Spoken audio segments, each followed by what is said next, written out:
So, nandito tayo, no? So, di ko lang kung magkano yung entrance. Pero hindi naman tayo magka-cottage kasi siguro lang tayo cottage dito. Solo dive lang tayo eh. So, di ko lang kung magkano yung cottage. Pero, parang dumadami na rin naman dito.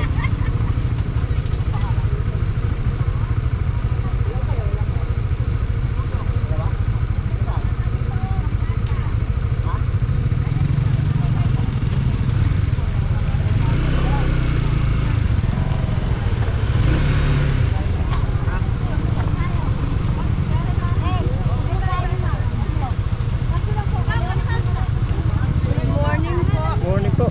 May registration po tayo for entrance, 10 pesos lang, sir. 10 pesos. Yung sa cottage po ma'am, meron po dun cottage? Ay, marami po sa ngayon. Pag maaga, marami po. Okay. Hanap na lang, sir, ng best